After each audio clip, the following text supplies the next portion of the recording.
it's a great point. And then also you guys kind of play off each other. I mean, when you have a great pass rush and force an early throw, they're back there as ball hawks getting the ball. And then if they have great coverage, giving you more time to get to the quarterback. To get Talk back. about that play for play with that secondary and having those kind of guys back there and how it affects your pass rush mentality.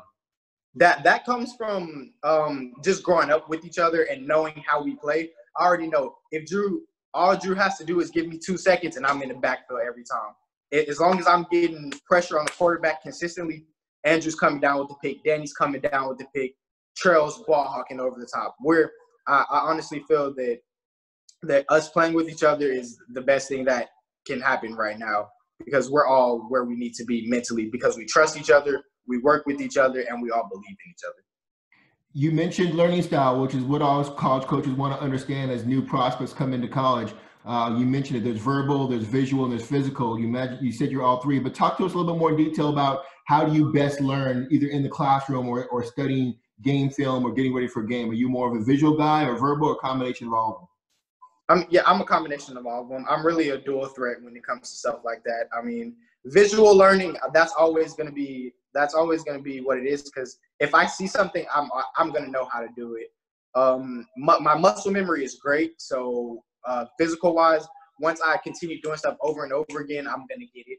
And then being able to hear and understand with the visual stuff too, that comes easy. That's like natural to me. Learning is like a first nature for me. Right. Okay. Another part that's important to being successful at the next level is your relationship with your coaching staff. Talk to me a little bit about your relationship with your position coach, your D coordinator, and your head coach at LBJ. I absolutely love every single one of those dudes on the coaching staff. That I've never met a group of men that are that genuine about football and their relationship with the kids. At first, when I first came to LBJ, our defensive coordinator, Coach Davis, I was kind of iffy on him because he didn't understand how to teach me at first because I'm a little bit different when it comes to understanding things because you have to like kind of give it to me more in depth so I can really understand it. But it really only took us like a month to grow a close bond and for him to understand how I learned. So I understand how he talks half the time so I can explain it to the younger guys, and he's better at translating it to me so I can translate it to other people. Okay. My relationship with Coach Spinner, he's a great guy. I don't even understand how you can make a man like that. He's great. He's not just a one person player.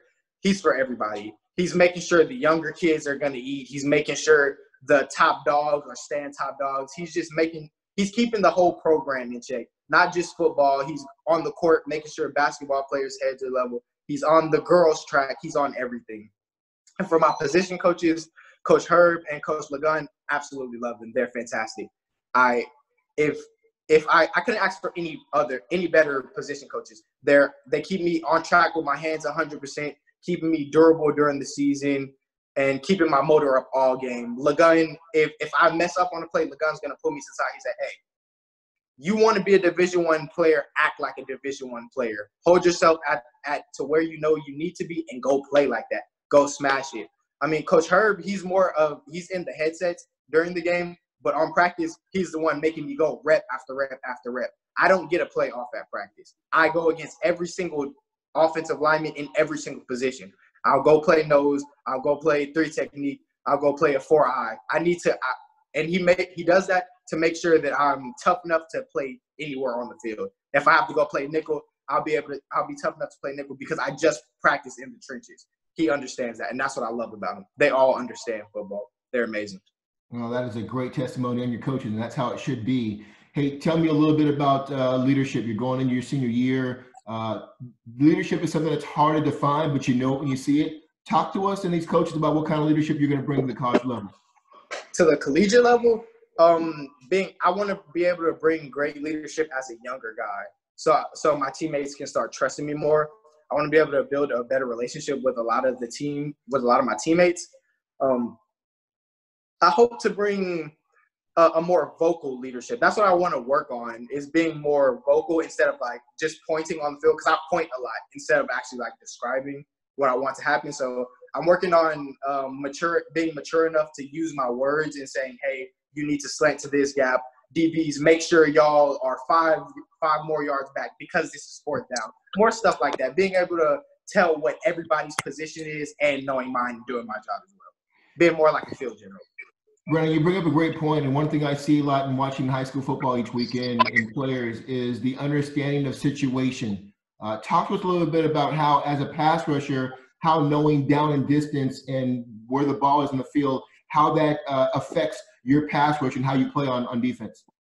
100%. I have a testimony to that against Dripping Springs, and also my father growing up. He was my coach growing up. So we made it to state 2 years in a row, and both state games, it was situational on my pass rush.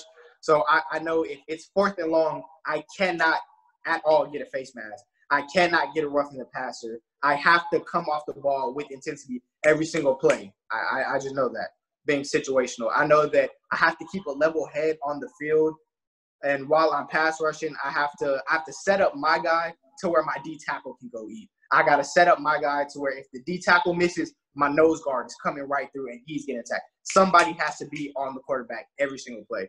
I have to understand that pre-snap, I got to make sure my linebackers are, instead of 3 yards, they're 5 yards deep because they got to cover their zones. I got to make sure that my nickels, they're covering their flats and their hooks and their curls. I got to make sure my DBs are getting their back pedals quick.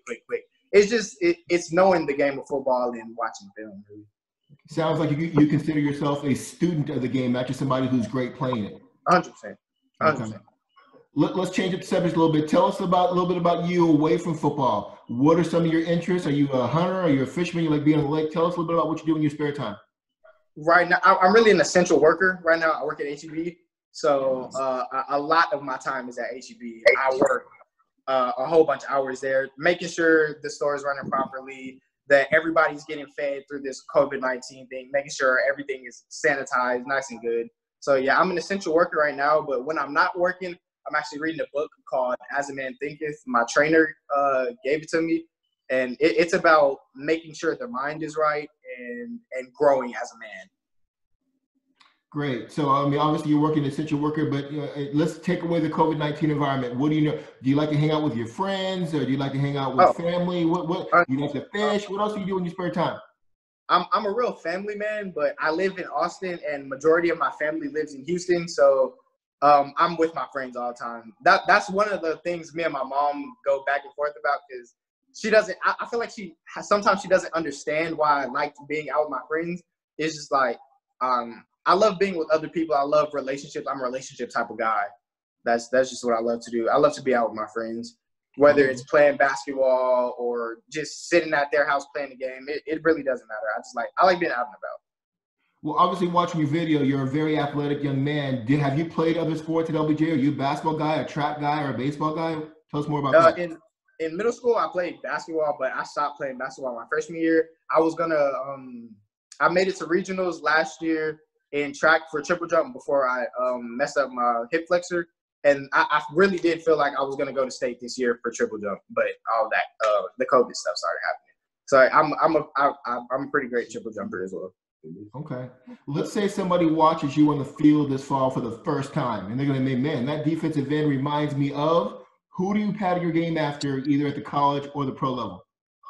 Pro level, I would say Jadeveon Clowney or Von Miller with my pass rush. Collegiate level, Caleb Vaughn, Chashawn, Patrick Queen because of the size, or I don't know if you know him, but Deion Hollins, he went to Fort Bend Marshall, him because of my explosiveness. My defensive coordinator worked with him, and I feel like that's where a lot of my explosiveness comes from watching Deion's tapes.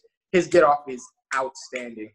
And I pride myself on being like a J.J. Watt type of guy outside of football, so helping out with my community and just keeping stuff like that. So really those 5 individuals. Well, it's funny you mentioned some of those guys, and I can tell you in watching the video and watching you live last year, I love your motor. I love that when the ball is snapped, you are playing hard. You don't take any plays off, which is great. But then also you play all the way through the whistle. You're smart. And you mentioned it earlier, I can't get a face mask in this situation. You are a heady player, and I think a lot of college coaches hearing you say that are definitely going to get more impact and more recruiting on you. So that's commendable by you. Let's talk a little bit about, once again, we're in this COVID-19 environment. We're staying inside. I'm sure you're being safe. Are you a video game guy? Are you a Netflix guy? What apps do you play on your phone to stay busy? I'm a Madden 20 guy. Okay. Yeah, me, Trell, and our corner Danny, we're on Madden. Whenever we have free time, we're going straight to Madden, and we all are very competitive, just through everyday life. It gets crazy in the headset on Madden. My mom hates it. Like she busts in my room every day. Please be quiet every single day. We're so proud of that. That's one of the things. Yeah, we love to do that. We're Madden guys. What about apps? Are you a Twitter guy, Instagram, Snap, TikTok? What do you do on your phone? Lately, COVID has been driving me towards TikTok because it is hilarious. I've been a Twitter type of guy lately because that's how I communicate more with everybody, and I'm a Snapchat guy. Okay. Yes, sir. And then tell me also in your spare time, are you a big shoe gear guy? How's your shoe game looking? 100%. That is what I'm a shoe connoisseur. That's what I love to do. Shoe after shoe after shoe. I'm a shoe guy. So what are you rocking? You rocking J's? Are you rocking Yeezy? What do you like to wear? What's your brand? All of it, really. Okay. I have like everything basically, but I'm a real Jordan guy. I love MJ. Okay. Are you watching the Jordan The Last Chance documentary series on Sundays on ESPN? Oh, what are your thoughts on that? There's a competition with me, one of our basketball coaches, Coach Twan, and then our offensive coordinator, Coach Brantley. I just recently tweeted a picture of me laying next to all of my shoes and then taking a picture of the Last Dance. Yeah, I've been watching that with my parents. That's how we get a lot of good bonding in, because my dad, he's a truck driver, so he's gone during the day, and my mom is an engineer, so she's on phone calls all day. So that's really how we get to bond, is watching that. Mm-hmm. Okay.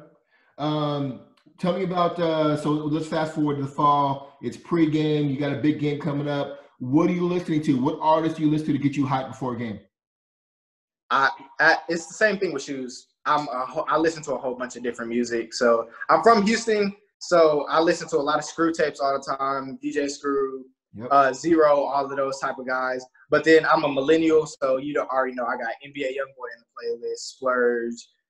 Drake just dropped a new album, so I'm listening to that. Raw Wave is getting played consecutively. I just have a whole bunch of music. Okay. Talk to me a little bit about the people in your life. You mentioned that some of them already, your parents and your coaches, but tell me some other people in your life who have been very influential into where you are today. Like not family related? Yeah. Coaches that are not football related will have to be Coach Antoine Thompson for LBJ. He's a basketball coach.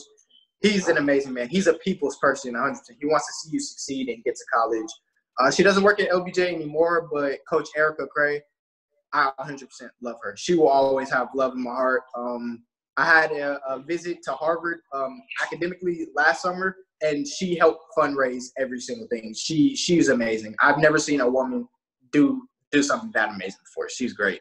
And then one of my algebra teachers from last year, Mr. Lavelle Lathan, he's great. He's amazing. He helped me believe in my faith more through my sister passing away. He was there for me every single day whenever I needed it. So really, Mr. Lathan, Coach Twan, and Coach Gray, all three of those guys.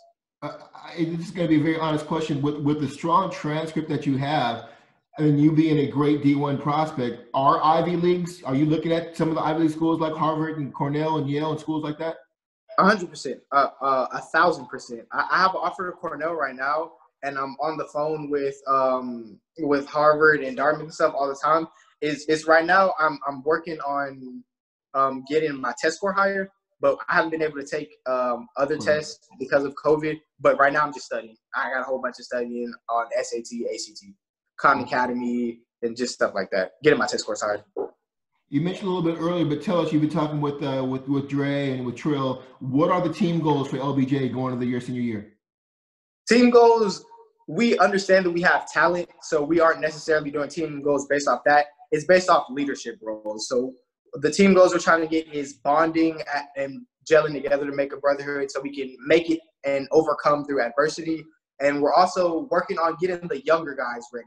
So with us moving down to 4A and having to play both ways and stuff, we have to get the younger guys involved. The younger guys have to be coached up. I have to get my defensive ends behind me ready to go attack when I have to move to nickel or bandit because somebody's out of the game.